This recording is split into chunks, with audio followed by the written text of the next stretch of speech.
Bhagavate Vasudevaya.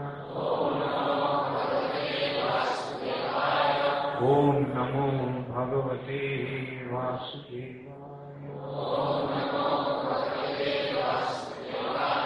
Om Namo Bhagavate Vasudevaya.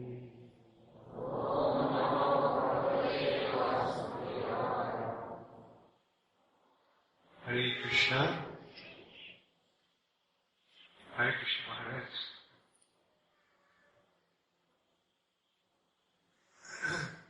So, I was told that today I have to give the class on Jhulan Yatra. There is no verse on the board, but we just speak about Krishna's very special pastimes of Jhulan Yatra. The Sanskrit word for pastimes is Lila. Lila means wishful activity. Krishna, just in order to derive pleasure, Krishna acts. Krishna doesn't need to act, but he just acts. Just like Krishna doesn't need to come to the material region. Because just as the king doesn't need to go to the prison, the supreme personality of Godhead, the King of Kings, doesn't need to come to the prison house of this material. But still Krishna comes. He doesn't need to come, but comes. He comes one way to benefit the living entities, those who are conditioned in this material nature. And another reason why he comes is to perform his pastime and derive his transcendental.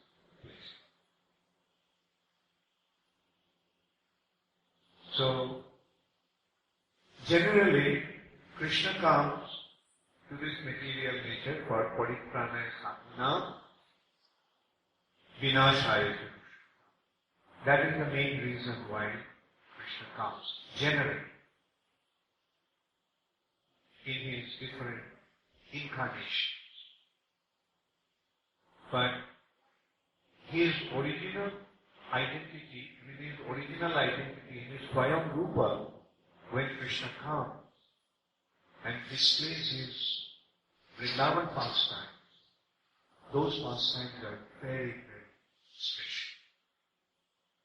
And those pastimes can be very, very bewildering to a person who is not properly guided by a bona fide spirit.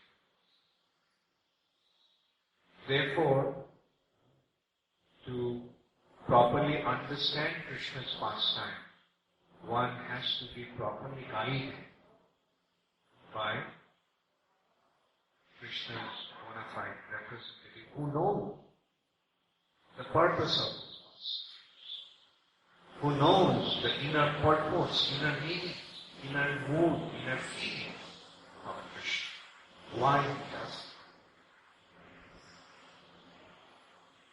So we discuss about now Jhulan Yatra is a very special pastime of Krishna in Vrindavan. Jhulan means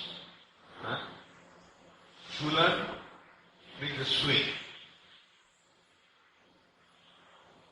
Krishna's swinging pastime. Krishna, the Supreme Personality of Godhead, swings in a Jhulan. This pastime takes place in this month of Shravan. These 2 months of Shravan and Bhadra are the monsoon time. Shravan begins from the middle of July and goes on till the middle of August. And in this month, this particular Jhulan Yatra takes place.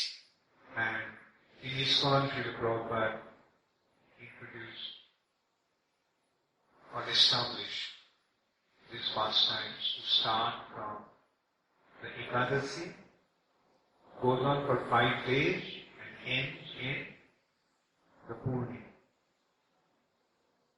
That is the appearance day of Balaram Day. So, in India also it's a custom that the married women go to their parents' house in this month, Shravan. The married women go to their parents' house. Generally they stay in their in-laws' house, but during this month it's a custom that they go to their parents' house. So Radharani also wanted to go to her parents' house. Who is Radharani's parents?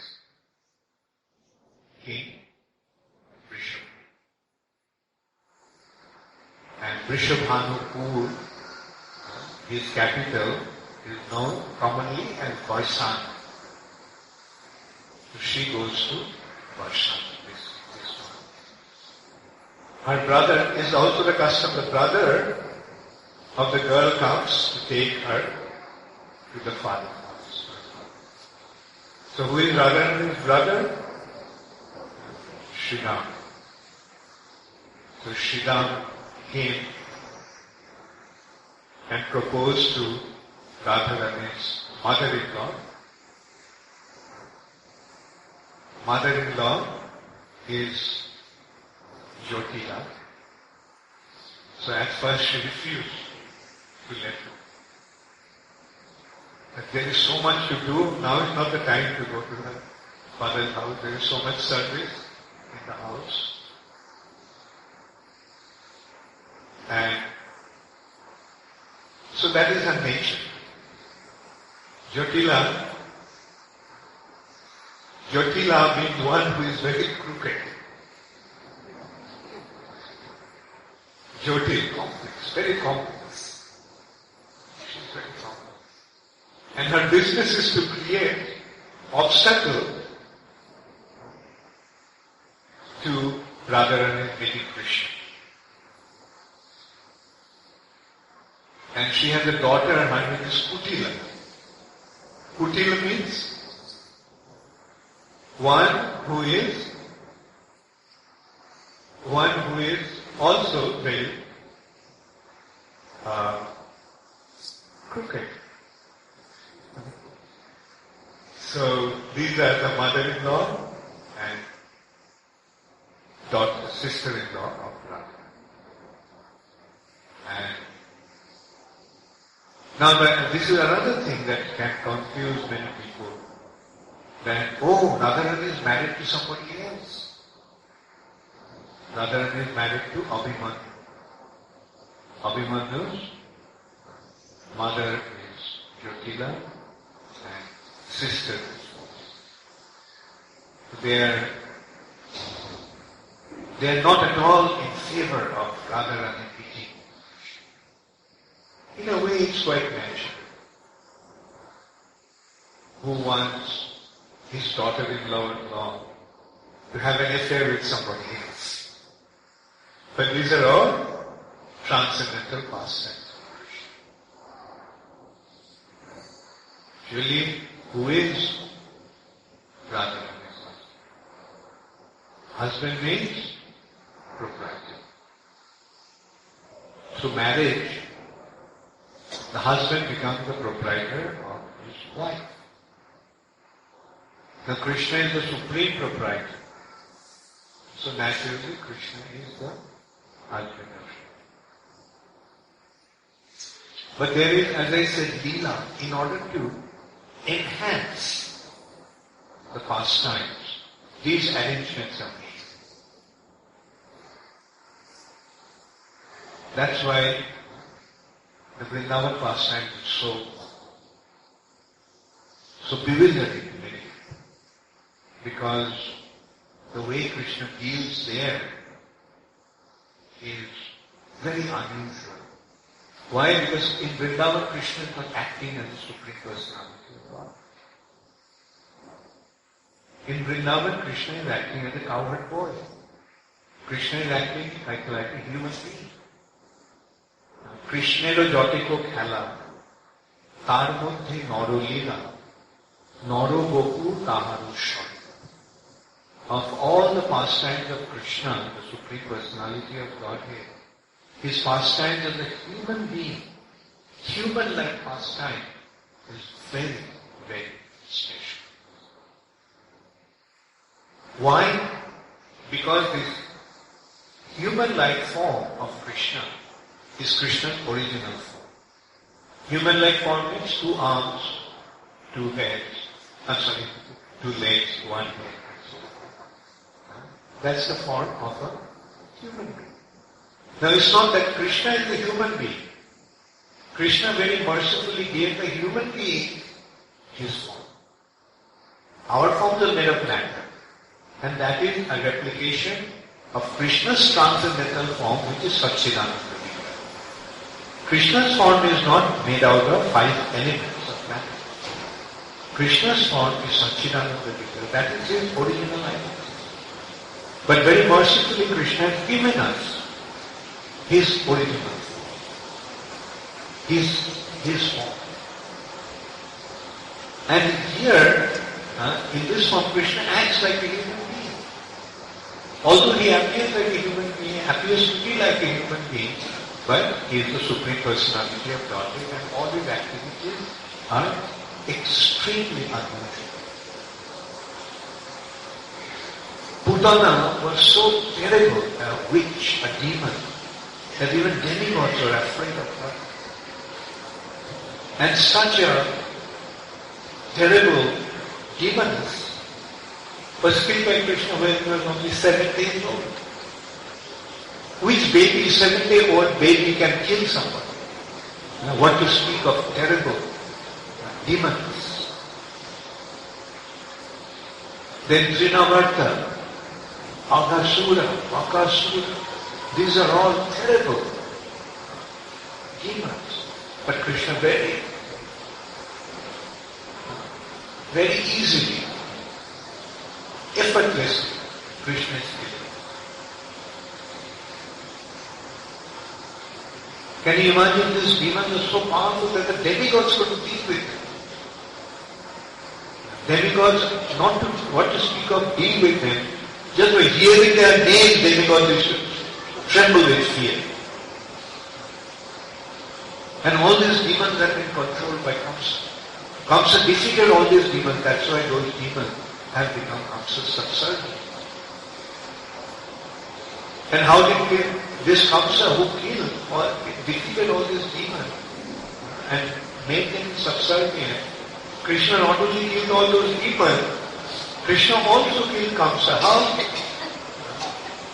Just slapped him on the face and made his turban fly. He had a crown with turban.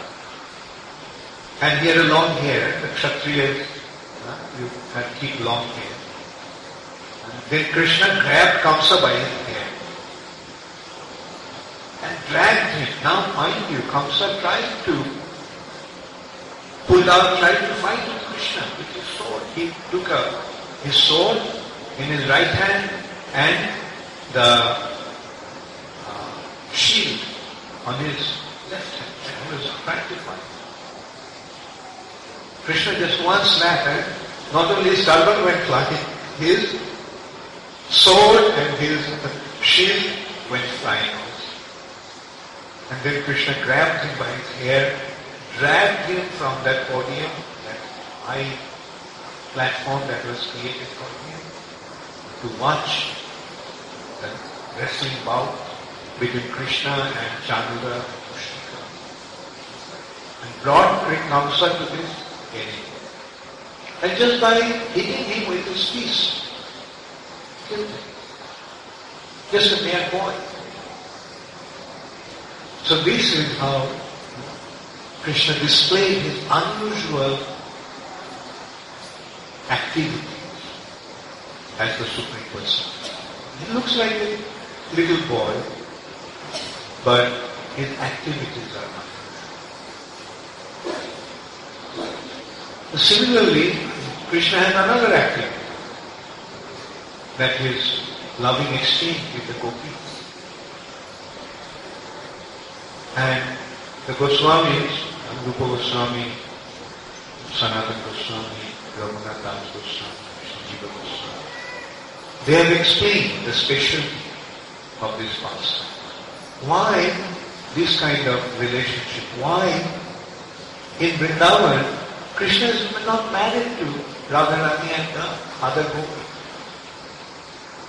When Krishna expands himself as Vasudev in Dwarka, and the cowherd damsel of Vrindavan also expand and appear in Dwarka, there they are married. But in Vrindavan they are not married. Why? Because in loving relationship, when there is an impediment, when there is an obstacle, then that love becomes more intensified.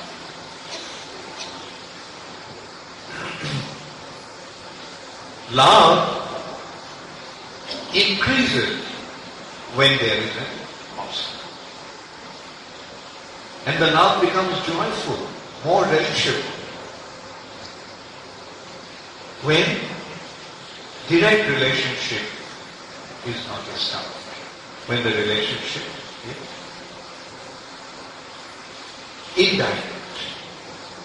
So that's why these arrangements, Krishna. Although Radharani was married to Abhimanyu, but Abhimanyu never touched. These are the information that have been given in Purana. Abhimanyu never touched. So that means these are the arrangement of divine arrangement. Who else but Krishna can touch Srimati Radha? So there we have to understand Radharani's marriage with Abhimanyu was just an arrangement of Krishna. And then also Krishna's arrangements are perfect. There is not, when the Krishna makes the arrangement, that arrangement just by performing one act, Krishna executes innumerable different activities. For example, there is another consideration here. How all the gopis were actually married to Krishna. But they did not know that. The example is, do you remember when Brahma stole the cowherd boys? And for that 1 year, Krishna expanded himself into all those cowherds. It was in that year, Krishna told Nanda Maharaj that this year is very good for young unmarried girls to get married. So Nanda Maharaj always listened to Krishna. Whatever Krishna said, just like you remember Govardhan Puja, they were doing Indra Puja, Krishna said no. No need to worship Indra, worship Govardhan. Nanda Maharaj immediately accepted. So here also, when Krishna said, this is a very good time for the unmarried girls to get married, so Nanda Maharaj said, okay, let that be. So all these girls got married. Naturally to the cowherd boys. Now who did they get married to?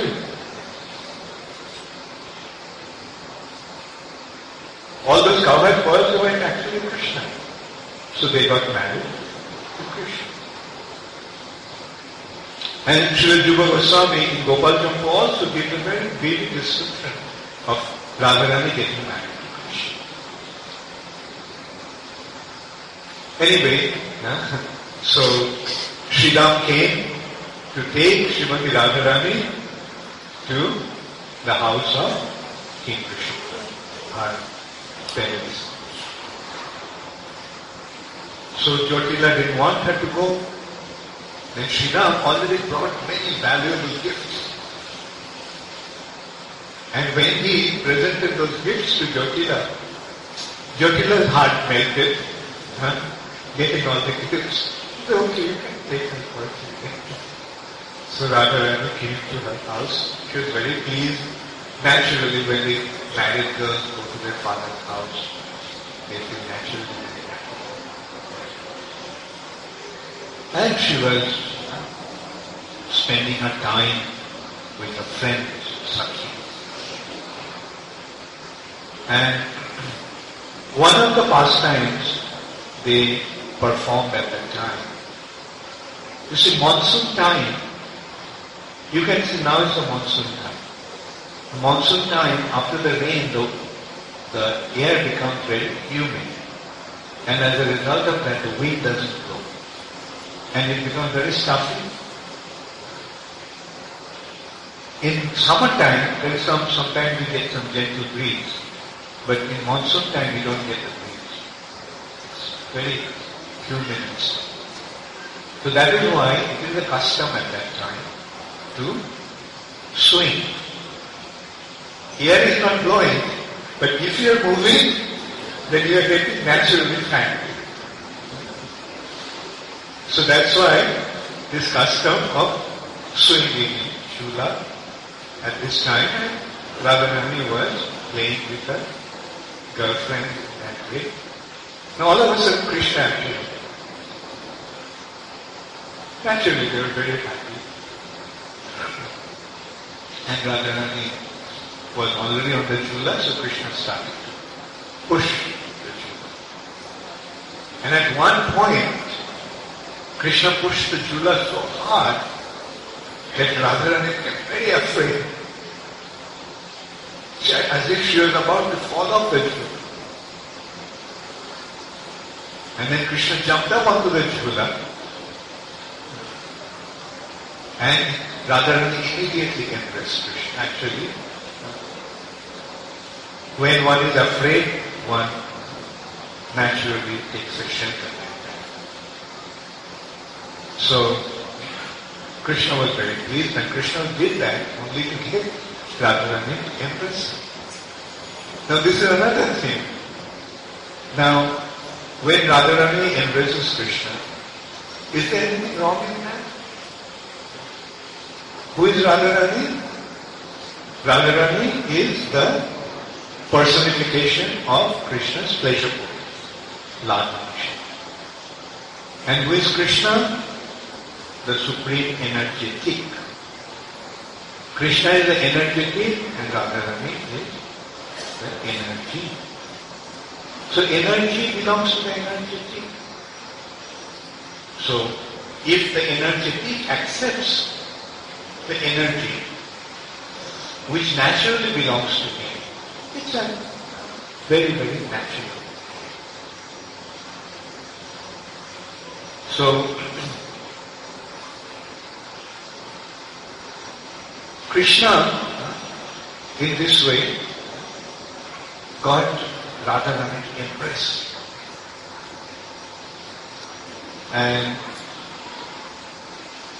But then Radharani became upset.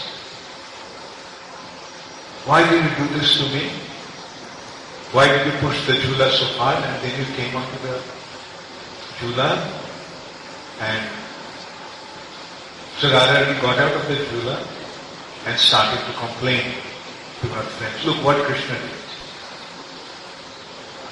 He said, I am not going to go to the Jhula.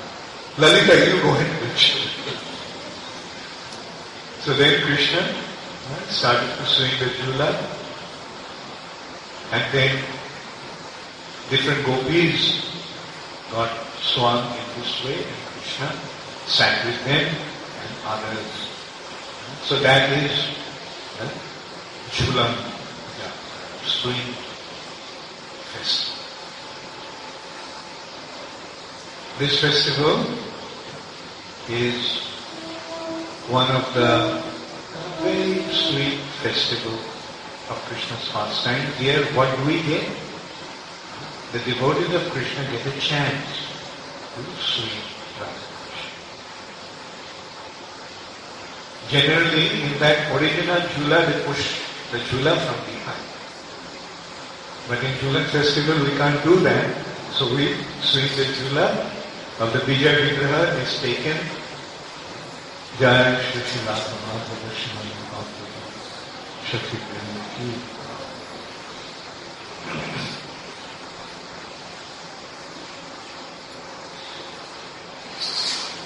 So now to go back to that consideration of many people think that these pastimes of Radha Krishna are not proper. Some people say that it's immoral.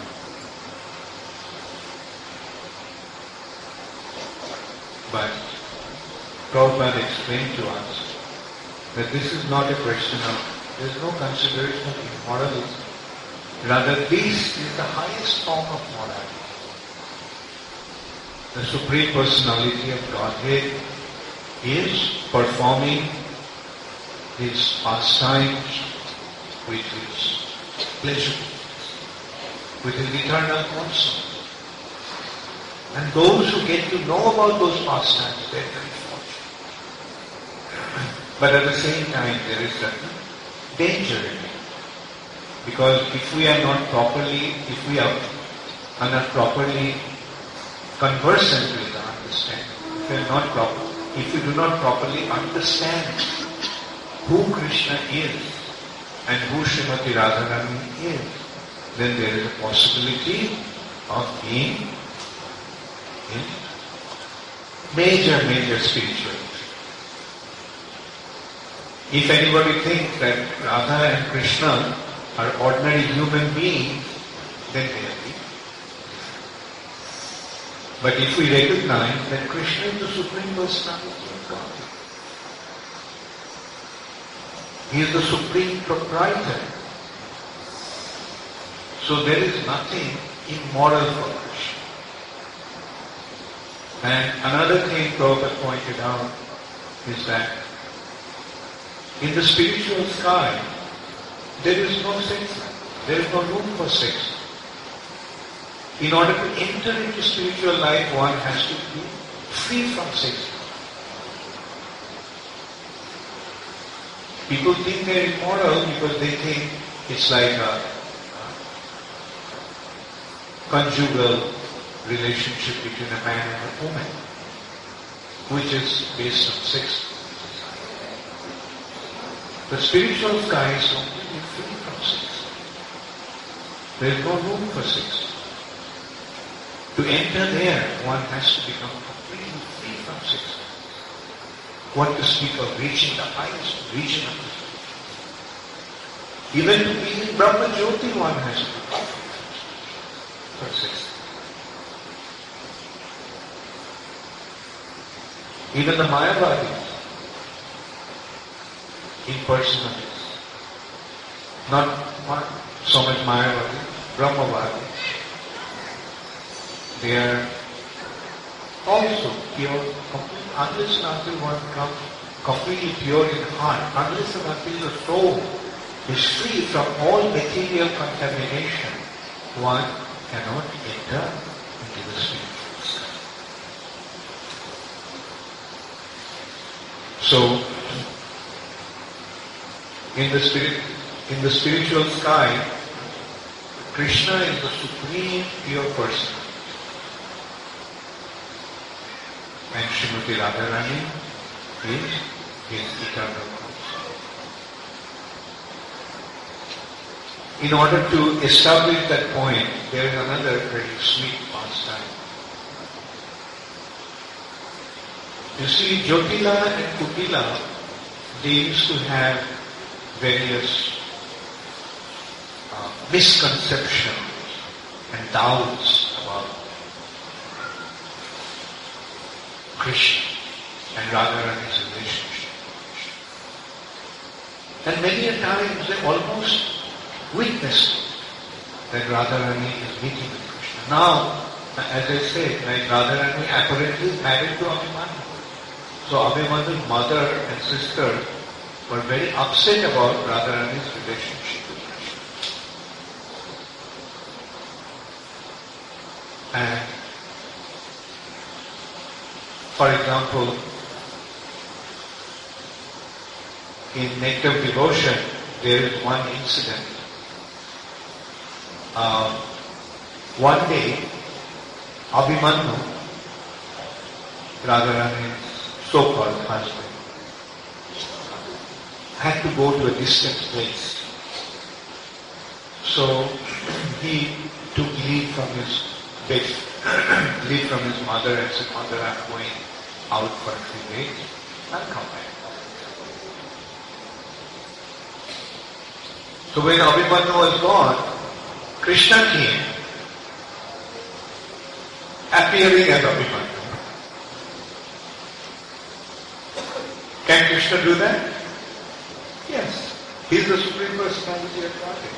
He is the greatest mystic. So he can assume any form. So he appeared as Abhimanyu. So Jyotila asked, "What happened? You left and you came back so quickly." He said, "Yes, I thought I would do it some other time. I thought I was missing you so much, Mother. That's why I just came back." So Jyotila was very happy.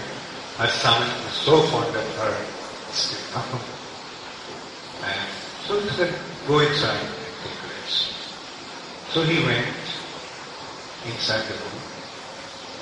And in the meantime, real Abhimanyu came back. So when this Abhimanyu came back, then Jyotila asked, "Who are you?" He said, "Mother, don't you recognize? I am Abhimanyu."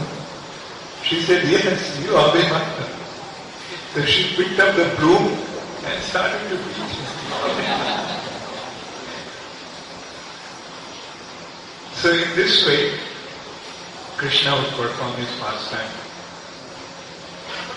Also one day, there was a Kutila, she could hear. Radharani was talking to somebody in the room. So she thought, now I'm going to catch. But when she was just about to enter into the room, Krishna found out that she was coming. So Krishna just jumped out of the window and ran out. So Kutila could see that Krishna ran out of the window. And he couldn't catch him, but he saw that it was Krishna. And he was in Radharani's room. So at that time she found that in a hurry, Krishna forgot to take the flute. And the flute was lying on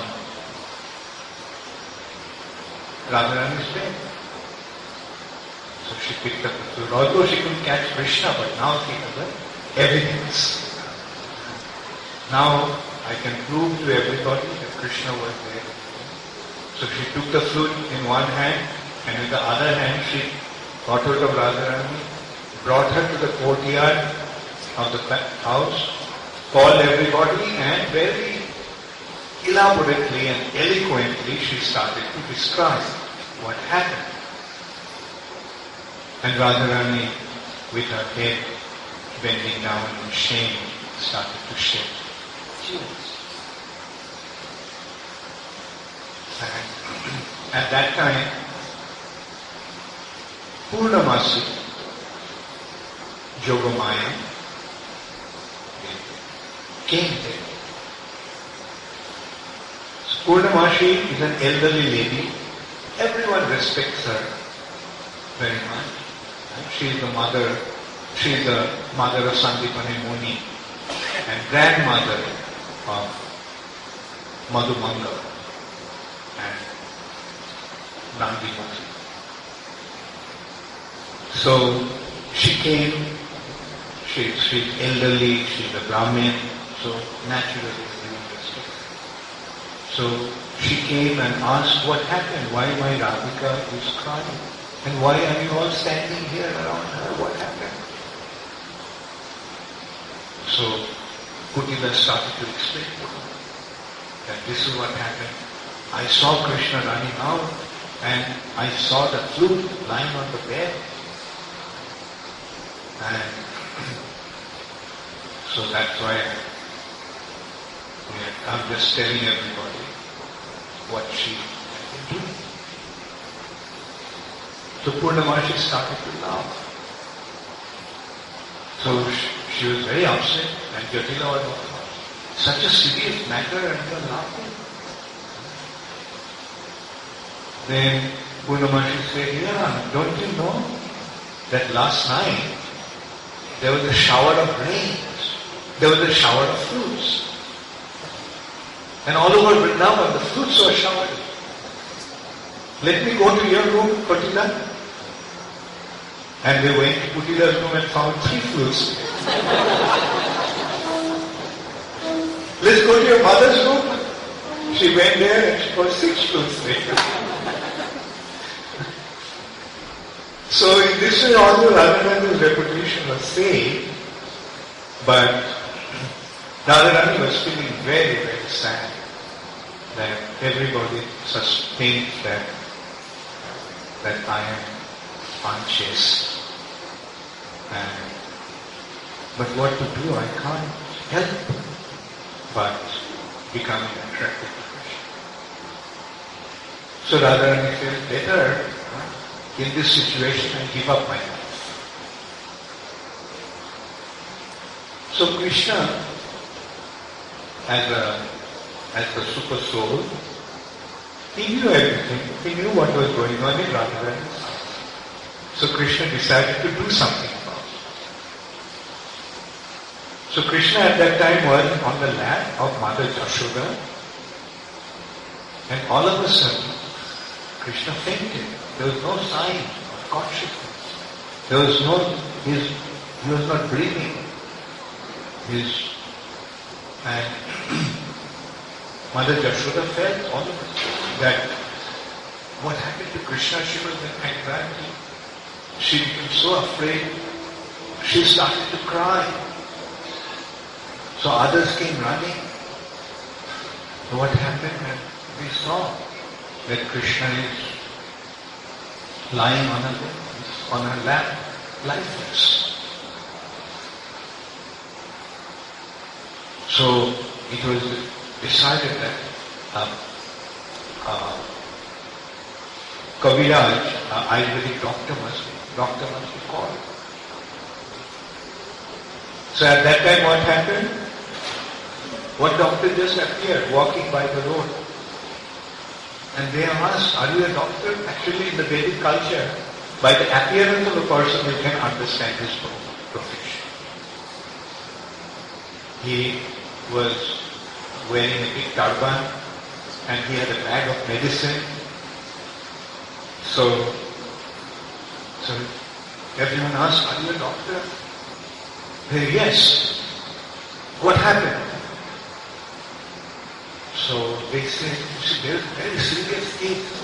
Krishna, a little boy, he just fainted. It seems that he left his body. He said, doesn't matter. I can even make a dead man alive. Come, show me the patient. So he was brought into the house and saw, and it's a very serious case. But I can revive him. Also, it will be a simple affair. All I need is a chaste woman should bring a bucket full of water from Jamuna in a bucket that has 1,000 holes in it. So everyone said, how is it possible? Even if the bucket has 1 hole, all the water will drain out. And if the bucket has 1,000 holes, how can anybody bring it? So that is the catch. That Yes, it is unusual, but a chaste woman can do. A real chaste woman. So Mother Yashoda said, okay, I will go and get it. He said, no. If the mother gives the medicine, then it don't. It has to be somebody else. So, different women tried, all failed. So, this doctor started to say, it's a serious situation. It seems that in Vrindavan, there is no chaste woman. Anyway, let me make some astrological calculation and see if there is someone. So he made some calculation and he said, yes, there are two very chaste women in Vrindavan. Everyone was very eager to hear who they are. He said, Lila. And he said the other one is Lila. So Mother Yashoda immediately herself went and appealed to them that this is what happened and there has to be a chaste woman who would be able to bring a bucket full of water in a bucket with 1,000 holes in it. And this said that you are the most chaste lady in the world. So they became very proud. Yes. After all, this doctor knows who is who. So then they came there. Kutila said, Mother, why will you take trouble? I will go and take it. So he took the bucket very proudly, went to Jamuna, dipped it in the water, but as she pulled it out, all the water came out. Jyotila became very upset. You are a disgrace to our family. You better go commit yourself, kill yourself. You are an unjust woman. And saying that, she was cursing Kutila. She went herself to get the water. Again, all the water came out. And now she became also very embarrassed. They just ran away. No, before they ran away, our doctor said, let me see. No, they actually ran away. Then doctor said, let me see if there is anything.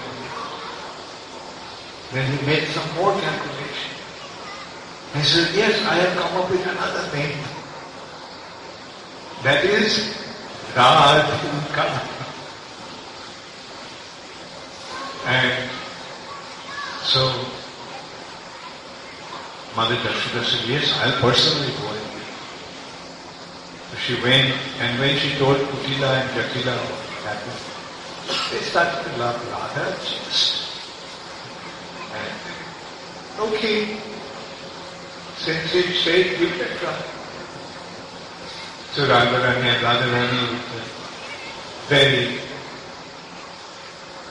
embarrassing heart, extremely embarrassed, she started to walk. She first refused to go, no, not me. And everybody knows that. And Mother Yashoda said, Radhika, this is a matter of Krishna's life. You are our only hope, you are our last hope. So please come. So Radharani, on request of Mother Yashoda, came,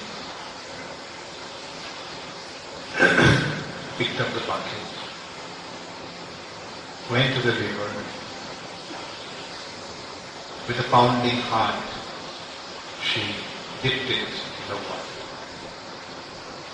And as she pulled out, not a single drop. She brought the water there. The doctor took the water, chanted the mantra, and sprinkled it on Krishna's body, and Krishna came back. So in this way, Krishna established that Srimati Radharani is most chaste of all.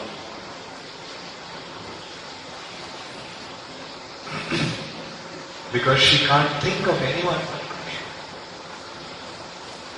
She wouldn't even open her eyes before she got the opportunity to see Krishna. So in this way, in our scriptures, it has been so wonderfully, Radharani's glory has been established.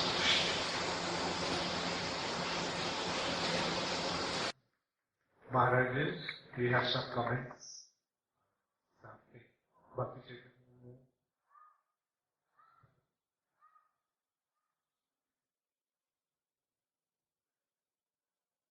Something to add?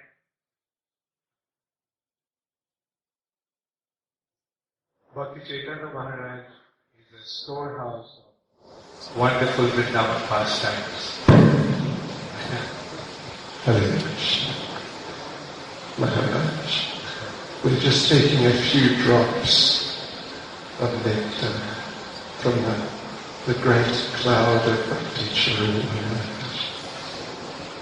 But one time, during that Shravan period, Shravan month, when Srimati Radharani was there in Narashana with her parents and brother and sister, she was meeting with Krishna, she and the other gopis, meeting with Krishna on top of the hills there. There are 5 hills. There, the family palace is on the main hill. Next hill there is, today there's the Jaipur temple, another big temple. And next to it is another temple called Dangar, the place of tax collecting and charity giving pastimes. So they were there having pastimes, swinging pastimes. There's a big Jhulan there even now. And there was a relative of Lalitas from Unchigaon, which is nearby, a few kilometers away to the west perhaps. There was a relative, and this gentleman and his family, they were living there, and they were very poor. But the gentleman's daughter was of marriageable age, and he had to get her married.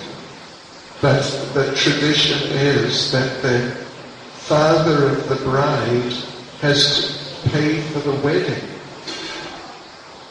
And he was too poor, so he didn't know what to do.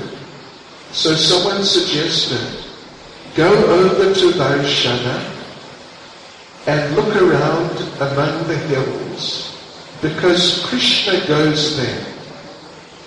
Krishna is often found there in those hills, and he is the son of the king of Raja, and he's very rich. So go and ask him for some money, some wealth, and then in that way you can have a nice wedding for your daughter. So the devotee, the person went over there and he was looking around, and sure enough, there at Dangar, he found Krishna with Radharani and the gopis. And he asked Krishna, please, I need some wealth so I can make the wedding of my daughter. And Krishna said, no problem. I will give you the most valuable thing I have. And he gave Srimati Radharani. She is the most valuable thing I have. You can take her. So Radharani cried, because she was separated from Krishna. The Brahmin cried because he said, up till now I had just one daughter I had to get married, now I've got two. So this is terrible. So they were crying. And Krishna said, all right, 1 minute.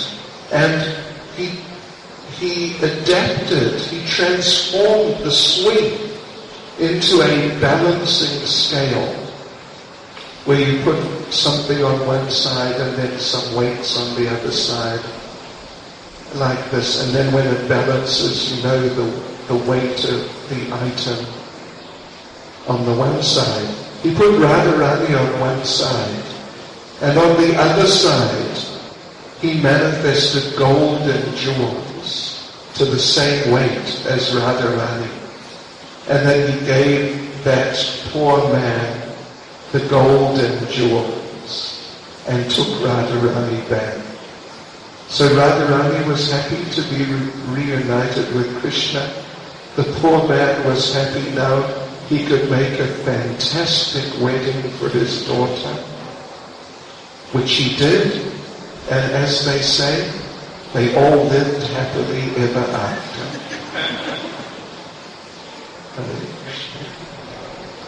And then Radha and Krishna swung on the Jhulan, because it was a big Jhulan, big swing. And this is also part of Jhulan Yatra in the month of Charu. Hare Krishna. Thank you so much. Hare Krishna. Maharaj. Okay, so we like the class. Thank you all very much.